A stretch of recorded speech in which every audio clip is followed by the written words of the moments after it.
di dunia ini kan saling memancarkan energi, vibrasi kan. Kalau positif kita lebih kuat, ya mungkin yang negatif ini akan menjadi semakin positif dia. Jadi kita tidak bisa mengharapkan orang lain memancarkan energi positif kalau dari diri kita sendiri memancarkan energi yang negatif. Di dalam kesunyian, aku rindukan kehadiranmu, memelukku, membelai syahdu.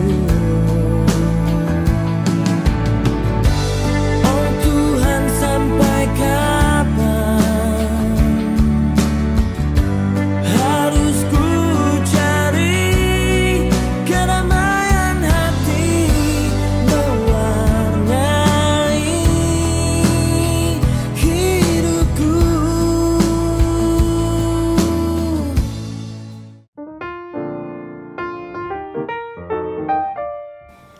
Gunakan hitungan. Kita akan menggunakan 1 sampai 10. Tarik dan hembuskan, ada hitungan. Tarik 1, hembuskan 1, tarik 2, hembuskan 2. Jadi sebutkan secara mental di dalam pikiran kita angkanya. Jadi itu memberikan tugas bagi pikiran supaya tetap alert. Yang kedua, kita bisa menggunakan fokus kesadaran ditempatkan pada area yang lebih yin dan area yang lebih yang. Jadi kalau pikirannya terlalu aktif, terlalu yang, kita tempatkan kesadaran pada saat memusatkan nafas di lower dantian, di perut bawah.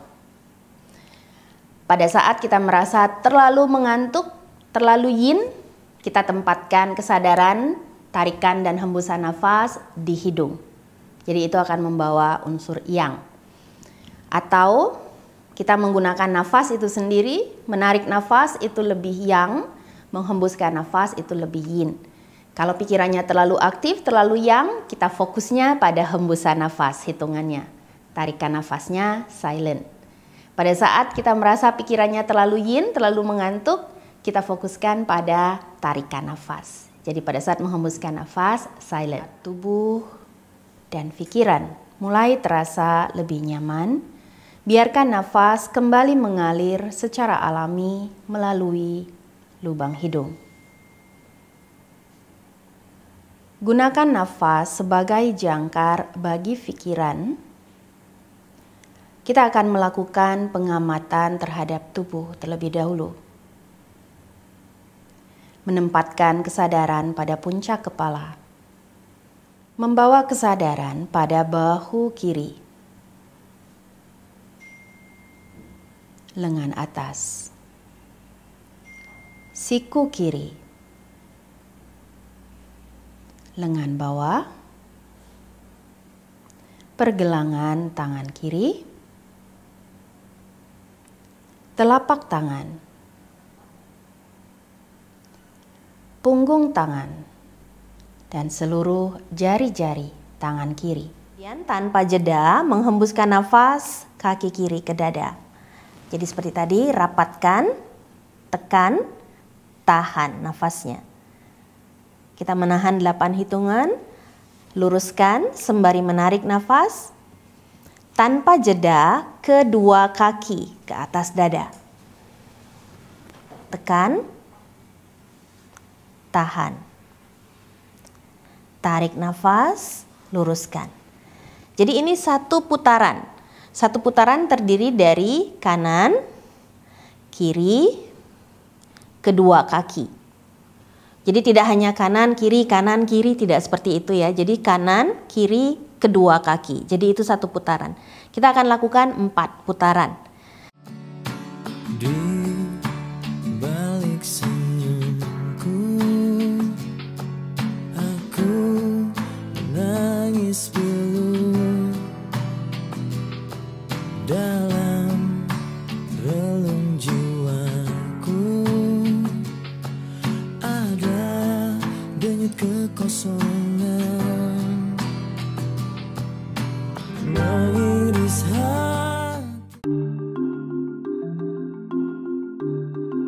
Gunakan hitungan atau tidak? Atau cuma di awal, setelah itu kayaknya kok malah nggak enak ya pakai hitungan gitu. Bagaimana rasanya? Saya pakai hitungan, Mhm. ya lumayan sih Mbak, jadi kayak terpandu gitu kan. Tapi kayaknya pas di tengah-tengah gitu, lupa ini hitungannya udah keberapa ya. Jadi waktu 1 sampai 10, waktu 10 balik lagi tuh, ini berapa ya? Ini 8 atau 7 berapa? Ini ngantor ini. Iya, biasanya kalau memang kita mau menggunakan hitungan ini di tengah-tengah itu memang pasti akan ada aja kita hilang hitungannya. Balik aja lagi. Jadi biasanya kalau kita menghitung 1 sampai 10, misalnya di 5 gitu ngilang, balik lagi dari 1. Jadi kalau misalnya dari 10 ke 1 ngilang tengah-tengah, balik lagi dari 10 dulu gitu. Jadi mundur. Jadi sampai kapanpun kita ngilang, tetap balik lagi ke awal. Nah, di sini pada konsep mindfulness of the body ini yang pertama yang kita lakukan adalah menerima dulu apa adanya. Tidak menghindari, tidak mengurangi, tidak menenangkan gitu aja. Menerima ya sakit ya itu adalah sakit gitu yang kita rasakan. Jadi sakit, hanya itu yang kita rasakan pada area tersebut. Jadi itu yang pertama, karena untuk bisa menyelesaikan sebuah masalah, yang pertama yang perlu dipahami adalah kan menerima dulu masalah itu apa adanya kan. Naluri kita sebagai manusia kan paling sering adalah menutupi, menghindar, mengabaikan gitu kan. Mengatakan semua baik-baik saja, jadi itu adalah salah satu afirmasi semua baik-baik saja, tapi pada saat kita memberikan afirmasi baik-baik saja ini, kita juga butuh terlebih dahulu untuk mengakui bahwa sesuatu itu tidak baik-baik saja. Bisa mengikuti maksud saya? Jadi saya sering mengatakan dulu memberi contoh, belum sempat nyuci, ini lama cuciannya ada banyak bejibun cuciannya gitu. Saya masukkan ke keranjang, rapi kan, keranjangnya yang bagus, saya tutup. Kan nggak nampak kan, nggak terlihat di mata ada cucian kan. Oh, nggak ada cucian, santai, semua everything is okay gitu kan, karena nggak ada kelihatan di mata kan. Kan ini yang paling sering kita lakukan. Kita menutupi apa yang menjadi permasalahan dan kita mengatakan everything is okay. Baik-baik saja. Tapi apakah semua baik-baik saja gitu kan? Tentu tidak. Kita tahu sebenarnya ada cucian di keranjang yang tidak nampak itu, ada cucian yang kotor gitu. Jadi untuk bisa menyelesaikan itu kan kita butuh mengakui dulu, menyadari dulu ada cucian. Jadi kita buka dulu keranjangnya, baru kelihatan, oh iya ini cuciannya mungkin sudah bau, kadang sudah berjamur gitu kan. Nah ini adalah dalam upaya menerima dulu, menyadari dulu. Jadi yang kita lakukan pada saat kita membawa mindfulness of the body ini, body awareness ini, kita scan body kita tanpa ada penghindaran, tanpa ada menutupi di sana. Jadi di sana masih belum memberikan afirmasi. Kalau misalnya di dalam diri saya negatif, cara pandang saya terhadap dunia pun akan menjadi lebih negatif. Iya enggak? Kalau kita melihat orang-orang yang selalu misalnya nyinyir, komennya selalu negatif, karena sesungguhnya di dalam diri mereka, mereka tidak bahagia. Jadi kalau kita merasa bahagia, teman-teman sendiri kalau di rumah lagi happy sama anak, sama suami, sama teman, kan kita memandang dunia juga lebih happy kan? Kita nggak pusing, nggak nyinyir dengan orang lain gitu. Nah ini yang ingin kita persiapkan, 3 foundation ini sebelum kita berinteraksi dengan dunia luar. Karena kita akan memancarkan apa yang kita rasakan di dalam diri kita. Jadi pada saat kita merasa bahagia di dalam diri kita, saat kita menghadapi orang yang negatif di luar sana, di sana ada rasa positif yang kita pancarkan. Kita tidak semerta-merta menjudge, ih orang ini nyinyir banget, ih gini-gini. Di sana lebih ada rasa penerimaan. Jadi pada saat kita melihat orang seperti itu, kita mungkin merasa, aduh kasihan orang ini mungkin tidak bahagia di rumahnya. Jadi ada rasa positif yang kita pancarkan. Dan karena kita tahu bahwa kita tidak bisa mengubah orang lain atau mengubah sesuatu yang berada di luar diri kita, yang bisa kita lakukan adalah memberikan reaksi yang positif keluar. Dan mungkin ini yang akan menciptakan perubahan. Kalau teman-teman mungkin, aduh teman saya nih orangnya gini-gini, saya sudah kasih tahu tetap nggak mau. sebelum dia muncul dari dalam dirinya untuk berubah, tidak akan berubah. Tapi pada saat kita berusaha memancarkan hal-hal yang positif, kan kita di dunia ini kan saling memancarkan energi, vibrasi kan. Kalau positif kita lebih kuat, ya mungkin yang negatif ini akan menjadi semakin positif dia. Dan ini banyak kasus, misalnya kita berada dalam situasi yang chaos, orang ketemu sama orang ini kayaknya kesel, tapi kemudian dari dalam diri kita memunculkan rasa welas asih, cinta kasih.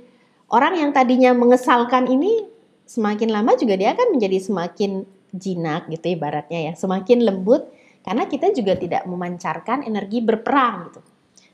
Pernah nggak di rumah sama anak, misalnya apalagi sama anak ABG, setiap ketemu diomelin anaknya, gini, setiap misalnya nih duduk di meja makan, maknya langsung ngomel, kamu tuh dikasih tahu gini nggak bantu cuci piring segala macam.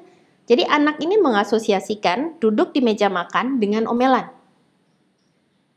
Jadi setiap dia duduk di meja makan, modenya adalah mode berperang. Setiap ngelihat emaknya, modenya mode perang. Karena itu yang dipancarkan. Tapi kalau kita mengubah, misalnya gitu di meja makan, diisi dengan obrolan yang menyenangkan, pada saat dia duduk di meja makan, yang tersimpan memorinya adalah pengalaman yang menyenangkan. Jadi kan kita memancarkan energi yang saling terkoneksi kan. Jadi kita tidak bisa mengharapkan orang lain memancarkan energi positif kalau dari diri kita sendiri memancarkan energi yang negatif.